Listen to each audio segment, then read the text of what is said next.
आज मैं डोपो धमाका चैनल से मैं आज श्री रामचंद्र जी की अश्वमेध यज्ञ का वर्णन करने जा रही हूँ।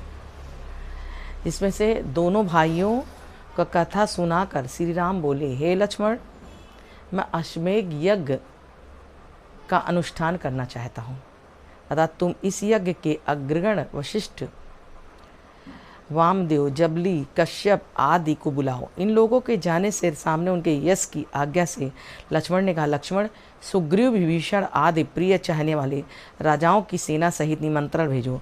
इसी प्रकार समस्त तपोधन ऋषियों तथा ब्रह्म ऋषियों को स्त्रियों सहित बुलाओ। गोमती की विशाल तट पर आवश्यकता अनुसार खाद्य सामग्री पहुँचाओ। राजाओं के लिए निवास स्थान निर्माण करवाओ। सीता के स्थान पर उसकी स्वर्ण मूर्ति बनाओ। जब कोई पत्नी ना रहे तो उसका स्वर्ण मूर्ति बना के उसके बगल में तब पूजा की जाती है। सीता के स्थान पर उसकी स्वर्ण मूर्ति बनाओ। इस प्रकार अश्वमेध यज्ञ की तैयारी पूर्ण होने पर लक्ष्मण संरक्षण में एक घोड़ा छोड़ा, जो समस्त भूमंडल का भ्रमण करके वापस आया। श्री राम की आज्ञा के अनुसार जब तक याचक संतुष्ट न हो तब तक उन्हें दान प्राप्त होता रहा। यज्ञ 1 वर्ष तक चला। वाल्मीकि मुनि के आश्रम में राम के पुत्र लव और कुश वहाँ पे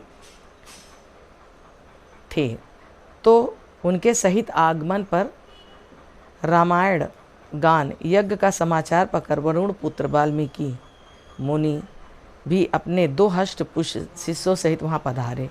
सुखपूर्वक निवास करते हुए शिष्यों से बोले, दोनों भाई घूमते घूमते रामायण का वीणा सहित 7 तार गान करने लगे। मतलब जब यज्ञ का शुरुआत हो रहा था तो वो घोड़ा छोड़ा तो यज्ञ का गाना वो गाने लगे।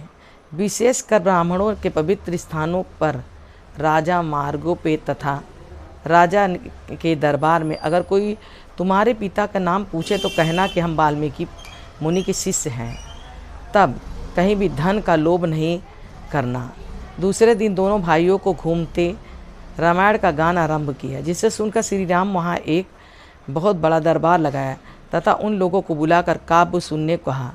राम की आज्ञा पाकर उन्होंने प्रथम सर्ग आरंभ किया। 20 सर्ग सुनाए, जिसे सुनकर उपस्थित जन सुनवाए आनंद विभोर हो उठा। पूरा जन समुदाय आनंद का विभोर हो गया, मतलब आनंद लेने लगे। जब राम ने 18 वर्ष स्वर्ण मुद्राएं इनाम ने देते कही तो उन्होंने लेने से इनकार कर दिया। यह देख तब आश्चर्यचकित रह गया।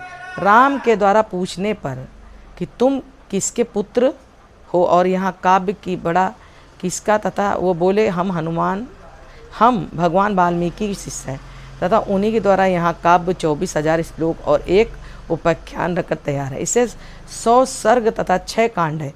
इसके अतिरिक्त उन्होंने उत्तर कांड की भी रचना की। यह कहकर वो मुनि के पास चले गए। श्री राम याग मंडल में गए। कहा कि अब तुम काहे नहीं लेने, तो उनके मन में हुआ श्री राम के कि तुम लगता है कि किसी भी बहुत बड़े मुनि के साथ में हो जो तुमने पैसा लेना नहीं है। जो पैसा लेते हैं वो सही काम नहीं करते हैं। इन्हीं बातों से अपनी वाणी को विराम देते हैं और बोलो वृंदावन बिहारी लाल की जय, श्री रामचंद्र की जय।